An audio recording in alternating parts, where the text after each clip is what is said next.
Seguindo aqui a pleiade de... Hoje eu não vou ligar o microfone não, vamos do jeito que der aqui mesmo, eu acho até melhor. De vez em quando é melhor ficar sem microfone, que edição eu quero que seja uma edição rápida aí.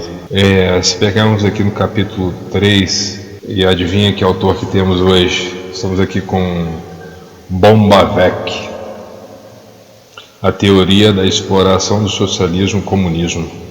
No capítulo 3 aqui, pedaço bem específico, onde ele fala dos socialistas, ele diz aqui que, diz bem assim: a maioria dos socialistas científicos exercitaram sua força intelectual muito mais no ataque cáustico às teorias adversárias do que na fundamentação de suas próprias teorias.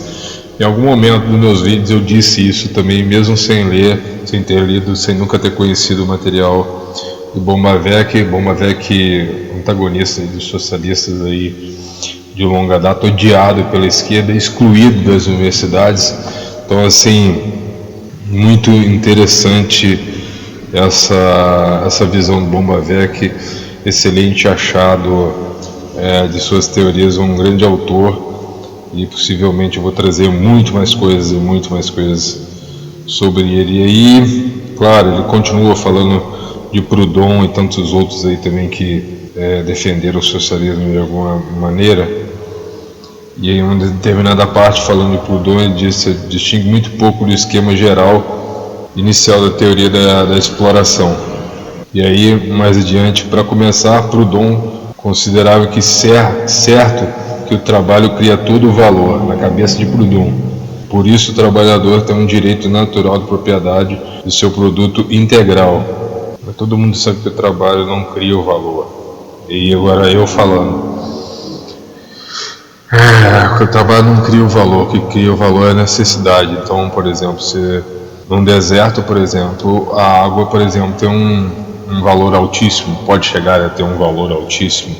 Então, assim, explorar, colocar água, sei lá, quando deve ser um copo d'água não, uma garrafa d'água deve ser o que, R$2 nos dias de hoje, em reais.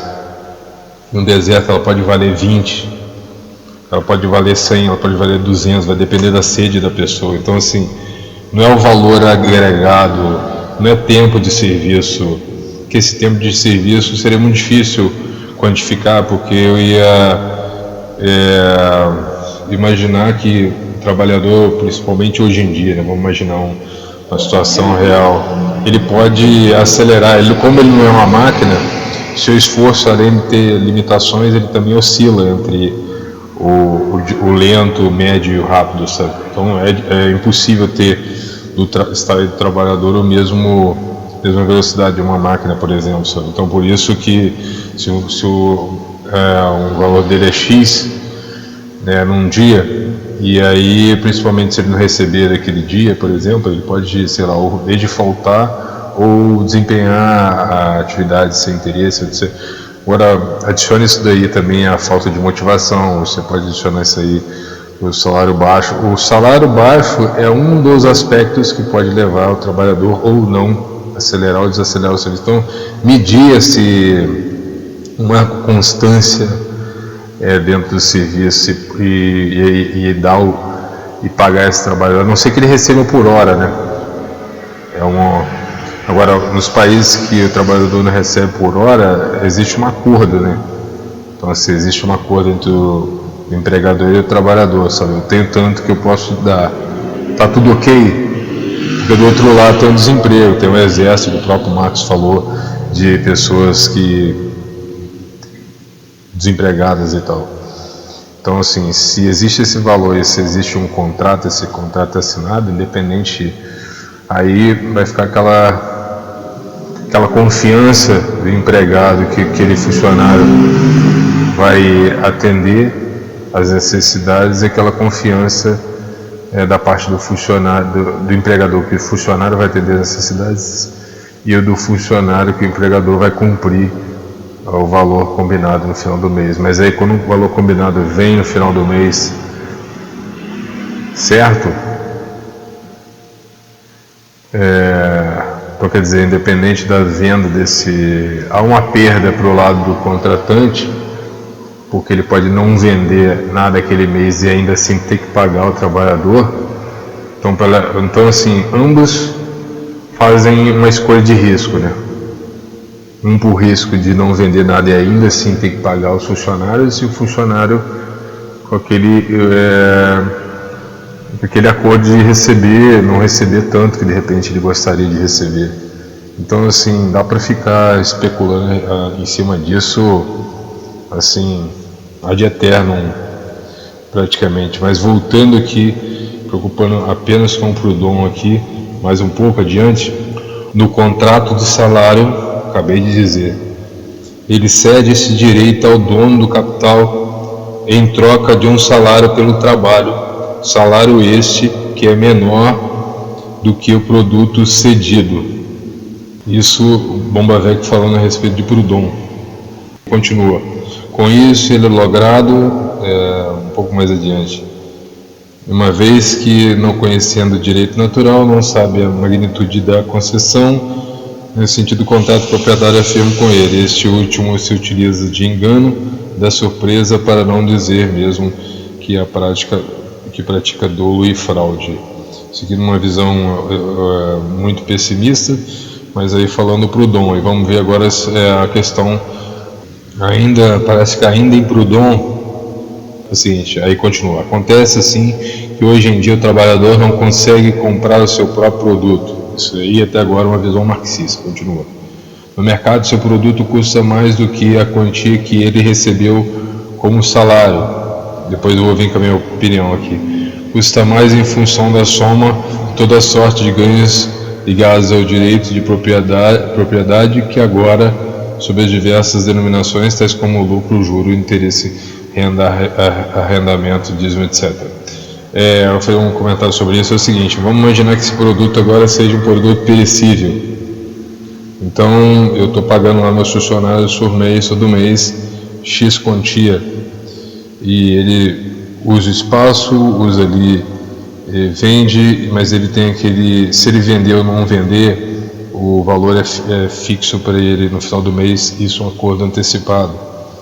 Outra coisa para o contratante: o contratante vai pagar para esse funcionário sabendo, pondo fé que tudo vai dar certo naquele mês, porque pode acontecer de ninguém comprar, pode acontecer de uma pandemia acontecer, pode acontecer dele perder o material todo, pode acontecer através de bichos, seja através de alguma inundação, seja através de qualquer coisa, dos perecíveis lá. Então, assim, ainda assim, mesmo que ele perca tudo, ele tem que pagar no outro mês. Mesmo que ele tenha todo o prejuízo, ele tem que pagar no outro mês, porque houve um acordo inicial. Então, esse funcionário, entre aspas, sempre receberá diferente do patrão que não sabe o dia de amanhã. Então, assim, para aqueles socialistas que acham que o patrão não trabalha, muitas vezes ele trabalha não só vendendo, negociando a saída desses produtos, mas como fazendo esses produtos ali, até vendendo esses produtos. Assim, ele é o que mais trabalha, é o que quase nunca tem descanso, e ao ponto que o funcionário ele sai aquele horário ali, que hoje são de 8 horas, mas aí se estende para 10 ou em algumas épocas 12, mas eu acho que, se não me engano, atualmente é de 8 estendendo para 10. Então, assim, vai embora para casa e só no outro dia. Então, assim, não há perda nenhuma, vamos dizer assim. Enquanto no contratante, não. E aí ele prossegue falando, e até agora, basicamente, ele só reportou aqui as ideias do próprio Proudhon. Mais uma coisa que eu acabei lembrando aqui de relance, que, por exemplo, quando você recebe moedas, uma das coisas de Marx também é receber pelo produto que fabricou, né? Uma das teses. Então vamos dizer que esse produto seja, sei lá, lápis. Quantos lápis o trabalhador teria que receber já que eles dizem que o patrão não trabalha? Então quer dizer que o trabalhador deveria ter que receber em lápis e não em dinheiro, que vale mais do que o próprio produto. Então, o dinheiro em si ele vale mais que o próprio produto, porque ele já é o produto trocado, a mercadoria trocada. Imagina se ele produzisse, sei lá, rodas de caminhão, daqueles caminhões gigantes assim. Então, imagina dificuldade que ele teria de trocar isso no mercado através de dinheiro para comprar outros produtos, sabe? Então, assim, se o trabalhador, a recompensa do trabalhador que trabalha, então o ideal na cabeça do marxista, então ele deveria crer que esse trabalhador deveria receber em produto e não em dinheiro. Então, assim, uma vez que ele recebe em dinheiro, já há um benefício aí, porque o patrão recebe em produto. Como é difícil vender esse produto, ele pode pedir, dependendo da carência desse produto, ele pode sim pedir mais, porque também ele precisa do estoque, sabe? Então, assim, dá para ficar adicionando coisas para, tipo assim, esclarecer muito mais ad eterno, como eu havia dito. Então, assim, até aqui, parece que até aqui eu vou encerrar aqui. Ele expôs aqui alguns marxistas, expôs e deixou de lado, ele fez uma síntese aqui do pensamento de Proudhon. O Bombavec fez uma síntese aqui do Proudhon, mas não emitiu opinião, o que me surpreendeu bastante. Ele só esclareceu aquilo que observou desses, e por isso o título Socialistas. Então, assim, começando por Proudhon. E aí, na próxima aqui eu vou falar de outros socialistas que ele citou. É claro que eu vou tentar descobrir que seria mais o que ele propõe aqui, e caso ele imita algum parecer dele, eu passo aqui adiante. Mas até agora foi só o pensamento de Proudhon combinado com o meu, e aí já deu para esclarecer já algumas coisas com o meu próprio comentário aqui a partir do que pensava o Proudhon. Então até mais e até o próximo, e a gente segue aqui no capítulo 3, tem muito mais coisas aqui. Forte abraço. Aproveitar que eu lembrei aqui, eu citei o lápis, só para deixar bem claro lá assim, toda vez que acontece hora extra, é combinado e o trabalhador recebe essa quantia, digamos, esse acréscimo de 2 horas, ou seja, de 4 horas. Hoje em dia acho que o máximo é 2, acabou o contrato de 4 horas, mas qualquer contrato que se estenda, na maioria dos casos, e quase sempre em todos os casos, o trabalhador recebe essa diferença. Só para deixar claro que eu acho que ficou incompleto. Assim como ficou incompleto também essa concepção de que o trabalhador ele leva a sua força, de fato, a sua força de trabalho, que é o que ele pode oferecer. Ele nada perde nesse sentido, porque ele não gasta dinheiro comprando os insumos de uma produção de um pão. Bom, no exemplo que eu citei de um local, assim, de uma padaria, por exemplo, que é utilizado assim, perecível, né?